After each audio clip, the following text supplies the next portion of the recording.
नमस्कार दोस्तों, only एसकेएमयू YouTube channel में आप सभी का स्वागत है। और आज के इस वीडियो में बात करने वाले एसकेएमयू यूजी सेमेस्टर 3 जो कि सेशन है 2023 से 27। तो आज के इस वीडियो में कवर करने वाले हिस्ट्री मेजर पेपर 5 के सेट 3 को। इसके पहले मैंने जो वीडियो डाला है, प्रीवियस ईयर क्वेश्चन का एक वीडियो डाला सेट 1 सेट 2, यानी कि टोटल जो इसके पहले मैंने 3 वीडियो डाल दिया। अगर आपने उस वीडियो को नहीं देखा है तो आप हमारे चैनल से जाके उन सभी वीडियो को देख सकते हैं, या फिर इसी वीडियो के डिस्क्रिप्शन में आपको प्ले लिस्ट का लिंक मिलेगा, वहाँ सभी प्ले लिस्ट से जाके आप सभी वीडियो को सिक्वेंस में देख सकते हैं। ठीक है, तो चलिए सबसे पहले हम लोग बात करेंगे ग्रुप ए में। और ग्रुप ए में जो आपका आता है वेरी शॉर्ट क्वेश्चन आता है और शॉर्ट क्वेश्चन आता है। ठीक है, और ग्रुप बी में जो आपका लॉन्ग क्वेश्चन आता है अलग से। ठीक है, तो सबसे पहला जो क्वेश्चन है, बक्सर के युद्ध ने ईस्ट इंडिया कंपनी की स्थिति कैसे मजबूत की। यानी कि जो बक्सर का युद्ध हुआ था, उन्होंने जो ईस्ट इंडिया की कंपनी को यानी कि किस तरह मजबूत किया, आपको थोड़ा सा बताना। ये वेरी शॉर्ट क्वेश्चन है, तो आप थोड़ा सा इसको लिख देंगे तो आपका आंसर हो जाएगा। ठीक है, यहाँ पर इंग्लिश में देखें तो how did the battle of Buxar strength the position of the East India Company.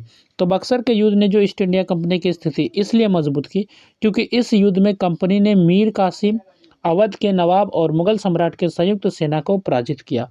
इसके बाद 1765 ईस्वी में इलाहाबाद की संधि द्वारा कंपनी को बंगाल, बिहार और उड़ीसा की दीवानी मिल गई।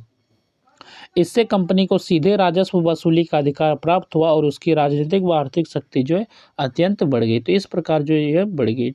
ठीक है, नेक्स्ट क्वेश्चन है, आंग्ल मैसूर संघर्ष दक्षिण भारत में क्यों महत्वपूर्ण था। Why was the Anglo Mysore conflict important in south India. South India में एंग्लो मैसूर कन्फ्लिक्ट क्यों इंपॉर्टेंट था, तो ये आपको बताना है। तो आंग्ल मैसूर संघर्ष दक्षिण भारत में इसलिए महत्वपूर्ण था क्योंकि इन युद्धों में मैसूर के शासकों हैदर अली और टीपू सुल्तान ने अंग्रेजों की विस्तारवादी नीति का कड़ा विरोध किया। इन संघर्षों के बाद अंग्रेजों का दक्षिण भारत पर नियंत्रण स्थापित हुआ और मैसूर की स्वतंत्र शक्ति समाप्त हो गई। इससे पूरे दक्षिण भारत में ब्रिटिश प्रभुत्व मजबूत हो गया। इसके बाद नेक्स्ट क्वेश्चन है, न्यायिक संगठन की स्थापना क्यों आवश्यक समझी गई। Why was judicial organisation considered necessary. यानी कि न्यायिक संगठन की स्थापना क्यों आवश्यक समझी गई। तो न्यायिक संगठन की स्थापना इसलिए आवश्यक समझी गई ताकि ब्रिटिश शासन के अंतर्गत कानून व्यवस्था बनाए रखी जा सके और प्रशासन को सुचारू रूप से चलाया जा सके।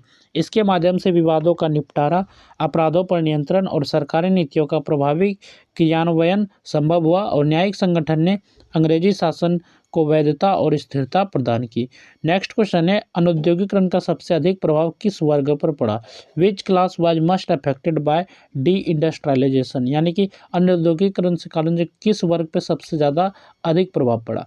तो अनुद्योगीकरण का सबसे अधिक प्रभाव कारीगर और हस्तशिल्पी वर्ग पर पड़ा, जो कि कुटीर उद्योग के अंतर्गत आते हैं हस्तशिल्पी वर्ग। और ब्रिटिश शासन के दौरान जो मशीनों से बने सस्ते विदेशी माल के कारण भारतीय कुटीर उद्योग नष्ट हो गए। इससे लाखों कारीगर बेरोजगार हो गए और उन्हें मजबूरी में खेती या दिहाड़ी मजदूरी करनी पड़ी, जिससे उनकी आर्थिक स्थिति अत्यंत कमजोर हो गई। नेक्स्ट क्वेश्चन है, 1857 के विद्रोह का प्रमुख परिणाम क्या था। What was the major outcome of the revolt of 1857। यानी कि 1857 के विद्रोह का प्रमुख परिणाम क्या था, रिजल्ट क्या था। तो 1857 के विद्रोह का प्रमुख परिणाम यह हुआ कि भारत में ईस्ट इंडिया कंपनी का शासन समाप्त कर दिया गया। 1858 ईस्वी में भारत का शासन सीधे ब्रिटिश क्राउन के अधीन आ गया। प्रशासनिक व्यवस्था में परिवर्तन किए गए और गवर्नर जनरल के स्थान पर वायसराय की नियुक्ति की गई। इससे ब्रिटिश शासन के अधिक संगठित और केंद्रीकृत हो गया। इसके बाद यहाँ से जो आपका क्वेश्चन है शॉर्ट क्वेश्चन है, यानी कि एक क्वेश्चन जो आता है 5 मार्क्स का आता है और आपको एग्जाम में 2 क्वेश्चन बनाने होते हैं। तो आपका क्वेश्चन है, ईस्ट इंडिया कंपनी के अधीन प्रशासनिक ढांचे की प्रमुख विशेषताएं लिखिए। Right the main features of the administrative structure under the East India company. ठीक है, तो इसका उत्तर है, ईस्ट इंडिया कंपनी के अधीन प्रशासनिक ढांचा ब्रिटिश शासन को भारत में स्थिर और प्रभावी बनाने के उद्देश्य से विकसित किया गया था। प्रारंभ में कंपनी केवल एक व्यापारिक संस्था थी, लेकिन धीरे धीरे उसने प्रशासनिक और राजनीतिक शक्तियां भी अपने हाथों में ले ली और इस प्रशासनिक व्यवस्था की कुछ प्रमुख विशेषताएं थी।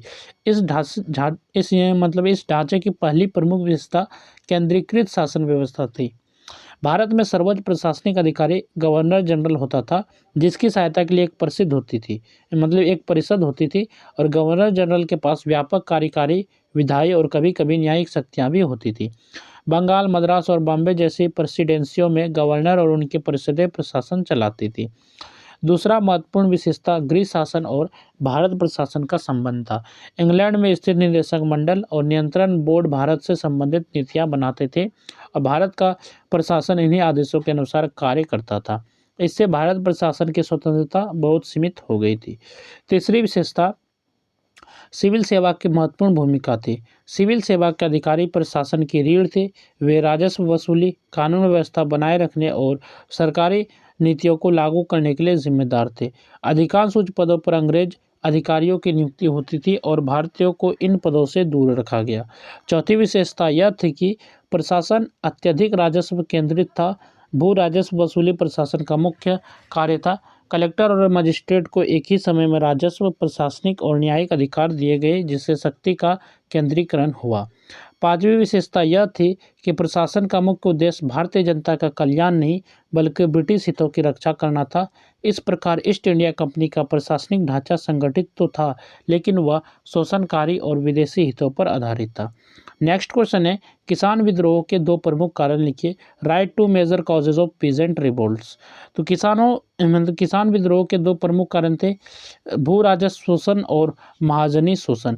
ब्रिटिश शासन के दौरान लागू की गई भू राजस्व नीतियाँ किसानों के लिए अत्यंत कष्टदायक थी।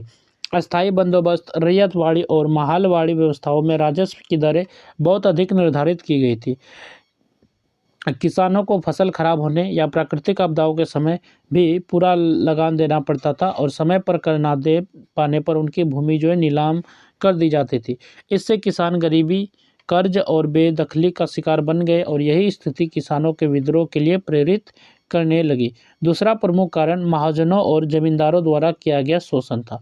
किसान अपनी आवश्यकताओं के लिए महाजनों से ऊंचे ब्याज पर ऋण लेने को मजबूर थे और ब्याज की दरें इतनी अधिक होती थी कि किसान जीवन भर ऋण नहीं चुका पाते थे और ऋण न चुकाने की स्थिति में उनकी भूमि, पशु और फसल छीन ली जाती थी। जमींदार किसानों में मनमाना लगान वसूलते थे और उनके साथ अमानवीय व्यवहार करते थे। इन दोनों कारणों के कारण किसानों में गहरा असंतोष फैल गया। वे अपनी भूमि, अधिकार और सम्मान की रक्षा के लिए संगठित होने लगे। परिणाम स्वरूप विभिन्न क्षेत्रों में किसान विद्रोह हुए, जो ब्रिटिश शासन की शोषणकारी नीतियों के विरुद्ध जन आंदोलन का रूप ले चुके थे।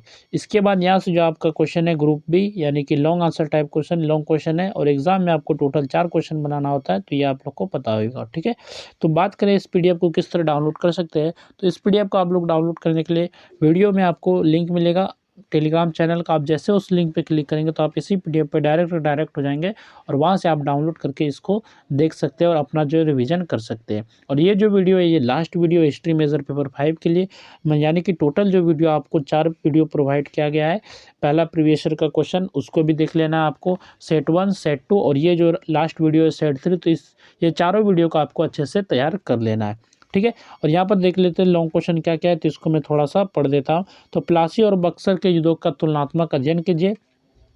प्लासी का युद्ध के बारे में पूछा गया था और इस बार जो चांस है कि आप लोग से बक्सर के युद्ध के बारे में भी पूछा जा सकता है। ठीक है, comparatively study the battles of Plassey and Buxar, तो दोनों का आपको अच्छे से कर लेना है।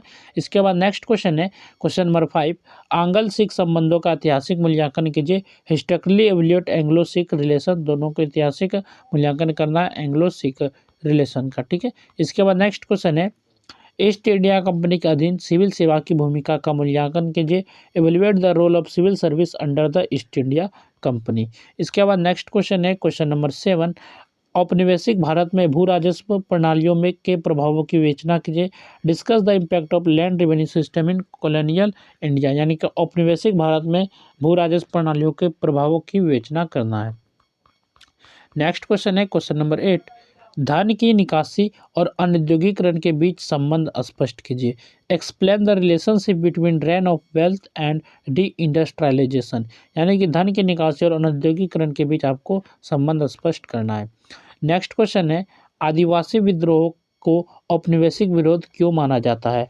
Why are tribal revolts considered anti colonial resistance, यानी कि आदिवासी विद्रोह को औपनिवेशिक विरोध क्यों माना जाता है। नेक्स्ट क्वेश्चन है क्वेश्चन नंबर 10, 1857 के विद्रोह के परिणामों का मूल्यांकन कीजिए।